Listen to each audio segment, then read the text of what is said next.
সুপ্রিয় দর্শক, স্বাগত জানাচ্ছি। পৃথিবীর সবচেয়ে বড় আর জনবহুল মহাদেশ এশিয়া। আনুমানিক 456 কোটি জনসংখ্যা রয়েছে এশিয়াতে, যেখানে বিশ্বের 60%-রও বেশি মানুষ বসবাস করেন। সবশেষ স্বাধীন রাষ্ট্র পূর্ব তিমুর সহ 49টি স্বাধীন সার্বভৌম রাষ্ট্র নিয়ে এই মহাদেশটি গঠিত। এই মহাদেশের গুরুত্বপূর্ণ একটি অঞ্চল দক্ষিণ এশিয়া। এই অঞ্চলে বাংলাদেশ, ভারত, চীন, মিয়ানমারের মতো দেশ রয়েছে। এবার আরও একটি নতুন দেশ পেতে যাচ্ছে এই দক্ষিণ এশিয়া। নতুন প্রতিবেশী রাষ্ট্র পেতে যাচ্ছে বাংলাদেশ। প্রশ্ন হচ্ছে, কোথায় হচ্ছে এই দেশটি? নতুন এই দেশটি গঠিত হলে চীন, ভারত আর বাংলাদেশের জন্য কি হবে? নতুন এই দেশটির সাথে কারা যোগাযোগ করছে? এসব প্রশ্নের উত্তর সহ দক্ষিণ এশিয়ার নতুন দেশের আদ্যপ্রান্ত নিয়ে সাজিয়েছি এবারের পর্বটি। বিস্তারিত জানতে পুরো ভিডিওটি দেখুন। দর্শক, চলুন চলে যাই মূল ভিডিওতে।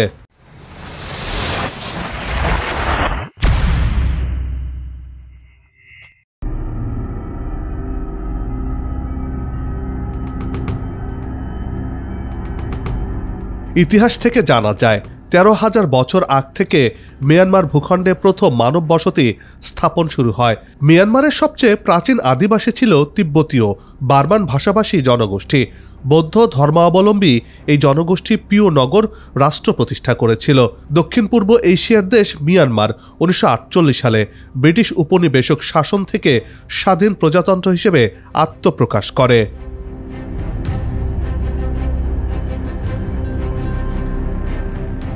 6,76,578 বর্গ কিলোমিটার জায়গা জুড়ে মিয়ানমারের অবস্থান। মিয়ানমার ইন্ডো চীন উপদ্বীপে অবস্থিত। মূল ভূখণ্ডের দক্ষিণ পূর্ব এশিয়ার উত্তর পশ্চিমতম দেশ। ঘুড়ি আকৃতির দেশটি হিমালয়ের দক্ষিণ পূর্বে ভারতীয় এবং ইউরোপীয় পাতগুলো বরাবর অবস্থিত। এর পশ্চিমে বঙ্গোপসাগর এবং দক্ষিণে আন্দামান সাগর।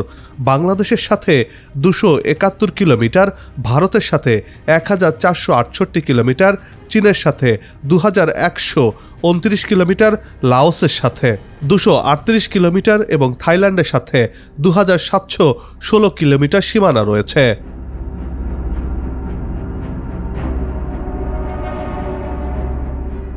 মিয়ানমার কৃষি প্রধান দেশ। দেশের 60%-রও বেশি মানুষ কৃষি কাজ করে থাকেন। দেশটির উত্তর, পশ্চিম ও পূর্বাঞ্চলে পাহাড় আর পাহাড়। মিয়ানমারের পশ্চিমে বাংলাদেশের চট্টগ্রাম বিভাগ এবং ভারতের মিজোরাম, উত্তর পশ্চিমে ভারতের আসাম, নাগাল্যান্ড এবং মণিপুর অবস্থিত। মিয়ানমারের সাথে বাংলাদেশের রাখাইন বা আরাকান রাজ্যের সীমানা রয়েছে।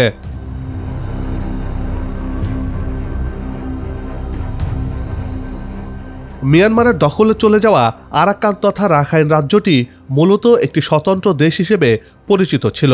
1989 সালে আরাকান নাম বদলে রাখাইন রাখা হয়। এর আগ পর্যন্ত এটি আরাকান নামে পরিচিত ছিল।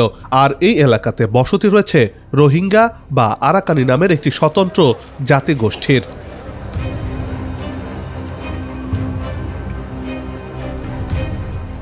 মিয়ানমারের রাখাইন রাজ্য যুক্তরাষ্ট্র, চীন, ভারত ও বাংলাদেশের কাছে কৌশলগত দিক থেকে খুবই গুরুত্বপূর্ণ। রাজনৈতিক ও অর্থনৈতিক উভয় কারণেই এই রাজ্যটির গুরুত্ব কোনো অংশেই কম নয়। রাখাইন রাজ্যটি চীনের অন্যতম প্রধান স্বার্থ প্রাকৃতিক সম্পদ। রাজ্যটিতে 4.5 ট্রিলিয়ন গ্যাসের বিশাল মজুদ রয়েছে।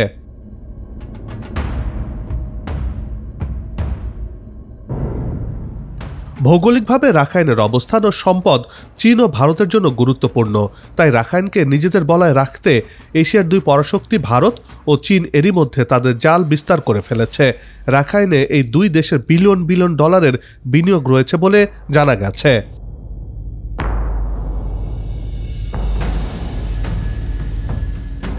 চীন রাখাইনের চাওকপিউয়ে গড়ে তুলেছে গভীর সমুদ্র বন্দর। বঙ্গোপসাগরে ভারত ও যুক্তরাষ্ট্রের প্রভাব মোকাবেলায় রাখাইনের এই বন্দর চীনের মহা অস্ত্র। এই বন্দর থেকে গ্যাস সরাসরি চীনের ইউনান প্রদেশে নিতে পাইপলাইন স্থাপন করেছে বেইজিং। এখান থেকে প্রতি বছর 12 বিলিয়ন ঘনফুট গ্যাস সরবরাহ করা হয়, যা যায় সরাসরি চীনে।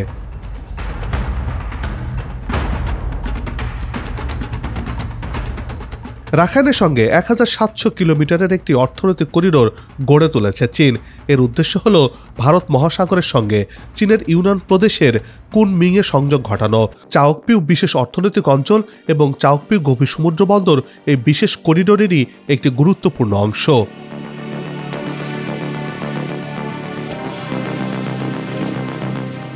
রাখাইনে রয়েছে তেলেরও বড় মজুদ। 2008 সালে অপরিশোধিত তেলের পাইপলাইনের চুক্তি করে চীন। 2017 সালে রোহিঙ্গাদের ওপর নির্যাতন চালানোর মাত্র 4 মাস আগ থেকে এই পাইপলাইনে চীনের ইউনান প্রদেশে তেল সরবরাহ শুরু হয়। চীনের ওয়ান বেল্ট অ্যান্ড রোড ইনিশিয়েটিভের অন্যতম কেন্দ্রবিন্দু এই রাখাইন রাজ্য।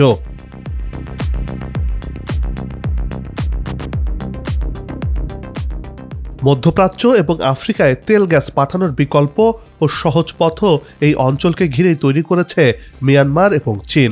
মিয়ানমারের ইয়াবতী নদীতে চীনের 13,000 মেগাওয়াটের এক জলবিদ্যুৎ প্রকল্প রয়েছে। চীনের সঙ্গে ইতিমধ্যে মিয়ানমারের মোট 33টি চুক্তি হয়েছে। চীন রাখাইনে বিশেষ অর্থনৈতিক অঞ্চলের পাশাপাশি গভীর সমুদ্র বন্দর নির্মাণ করারও চুক্তি করেছে।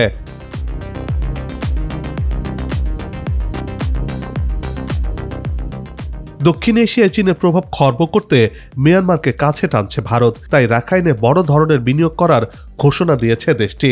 চীন যেহেতু রাখাইনে গভীর সমুদ্র বন্দর করছে, তাই ভারত চাইছে কৌশলগতভাবে গুরুত্বপূর্ণ রাখাইনের সিটওয়ে বন্দর প্রকল্পের কাজটি। সিটওয়েতে গভীর সমুদ্র বন্দর ও অভ্যন্তরীণ নৌ টার্মিনাল নির্মাণ করছে ভারত।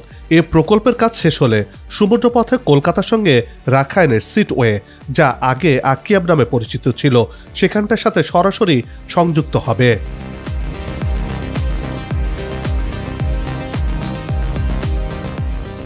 বঙ্গোপসাগর ঘেঁষে সিটওয়ে বন্দর ভারতের জন্য অনেক গুরুত্বপূর্ণ। কলকাতা থেকে ভারতের 7 সিস্টার্স খ্যাত 7 রাজ্যে পণ্য পরিবহনে এই রুটটি ব্যবহৃত হবে। এটি সম্পন্ন হলে নদীপথের সিটওয়ের সঙ্গে মিয়ানমারের চীন রাজ্যের পালেটওয়া বন্দরকে সংযুক্ত করবে। এরপর সড়ক পথে পালেটওয়া সংযুক্ত হবে মিজোরামের জরিনপুইয়ের সঙ্গে।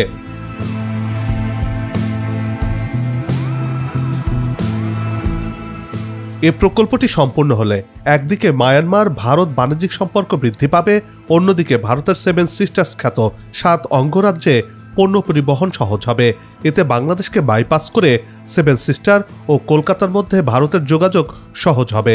7 সিস্টার্সকে চীনের বিচ্ছিন্নকরণের হুমকি মোকাবেলায় রাখাইন ভারতের জন্য গুরুত্বপূর্ণ একটি অঞ্চল, একটি রাজ্য।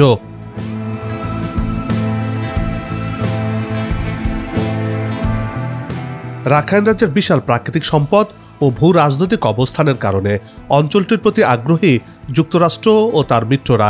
এজন্য রোহিঙ্গা সংকট নিয়ে নিষেধাজ্ঞার মতো পদক্ষেপ ছাড়া তারা তেমন উচ্চবাক্য করে না বলে মনে করছেন আন্তর্জাতিক সম্পর্ক বিশ্লেষকরা।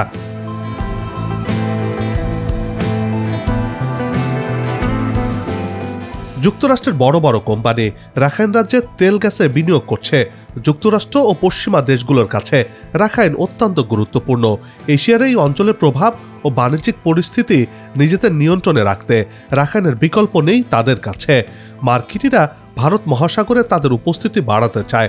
তাছাড়া তাদের প্রধান প্রতিদ্বন্দ্বী চীন যেহেতু রাজ্যটিতে সক্রিয়, কাজে যুক্তরাষ্ট্র এখানে সক্রিয় তাদের অধিকার প্রতিষ্ঠিত করতে চায়। বিশেষত যুক্তরাষ্ট্র চায় এই অঞ্চলে তারা ইন্ডো প্যাসিফিক কৌশল বাস্তবায়ন করতে এবং এশিয়ার ন্যাটো বলে পরিচিত কোয়াডের বিস্তার ঘটাতে।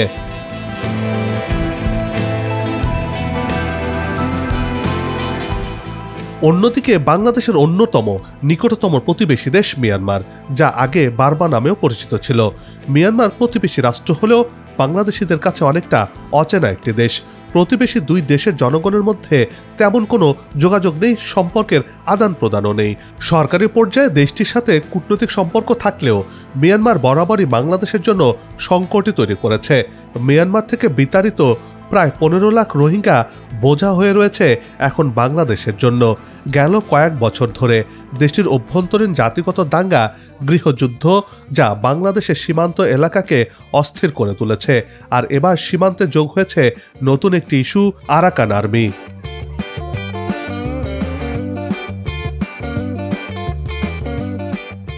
মিয়ানমারের পশ্চিমাঞ্চলীয় রাখাইন রাজ্যের আরও একটি টাউনশিপ বা শহর দখল করেছে দেশটির প্রভাবশালী জাতিগত সশস্ত্র গোষ্ঠী আরাকান আর্মি। এটি দেশটির অন্যতম প্রধান শহর ইয়াঙ্গুন থেকে 185 কিলোমিটার উত্তর পশ্চিমে এবং ইরাবতী নদীর বদ্বীপের একটি প্রবেশদ্বার হিসেবে পরিচিত। গোয়া আরাকান আর্মির দখল করা রাখাইন রাজ্যের 14তম শহর। রাজ্যে এমন 17টি টাউনশিপ বা শহর রয়েছে, অর্থাৎ আর মাত্র 3টি শহর দখল বাকি থাকলো আরাকান আর্মিদের। এই রাজ্যটি দখলের মাধ্যমে পুরো রাখাইন রাজ্য দখল করার অন্যতম লক্ষ্য বাস্তবায়নের পথে এগিয়ে গেল এই আরাকান আর্মিরা।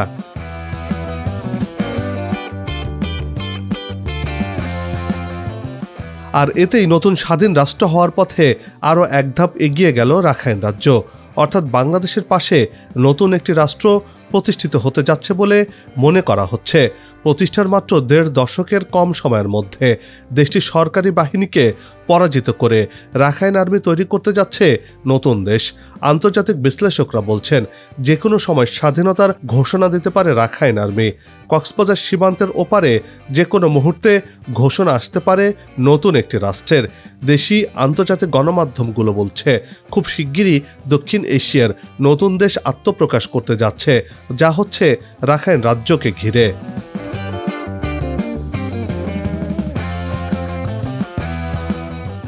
আরাকান স্বাধীন হলে বাংলাদেশ পাবে নতুন একটি প্রতিবেশী দেশ, কেননা এতদিন বাংলাদেশের সাথে মিয়ানমারের 271 কিলোমিটার সীমানা ছিল। এবার সেই সীমানা চলে যাচ্ছে নতুন একটি দেশের অধীনে। এতে বাংলাদেশের পাশে আর মিয়ানমার থাকছে না, নতুন প্রতিবেশী রাষ্ট্রই পাচ্ছে বাংলাদেশ। নিরাপত্তা বিশ্লেষকরা বলছেন বর্তমান বাস্তবতায় সরকারের উচিত আরাকান আর্মির সঙ্গে যোগাযোগ স্থাপন করা, সেটা সরাসরি না হলেও ব্যাক চ্যানেলে করতে হবে। সরকার বলছে মিয়ানমারের 271 কিলোমিটার সীমান্ত পুরোটাই আরাকান আর্মির নিয়ন্ত্রণে, অন্যদিকে দেশটি পরিচালনা করছে মিয়ানমার সরকার। ফলে সীমান্ত পরিস্থিতি নিয়ে উভয় পক্ষের সঙ্গে যোগাযোগ করছে বাংলাদেশ।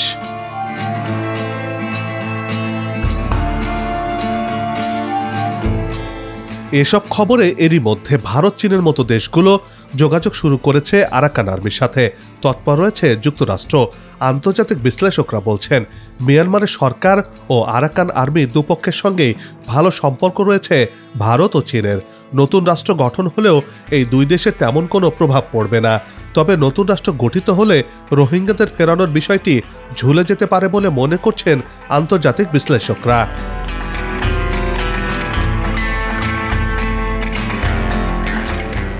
প্রশ্ন উঠছে বাংলাদেশের পাশে নতুন রাষ্ট্র হলে বাংলাদেশের কি হবে? অনেক বিশ্লেষক বলছেন এমন প্রেক্ষাপটে বাংলাদেশ ভৌগোলিক সম্পর্কের নতুন সমীকরণে পড়তে পারে। দক্ষতার সাথেই আগামীতে বাংলাদেশ এই সমীকরণ মেলাতে পারবে বলেই মনে করছেন তারা।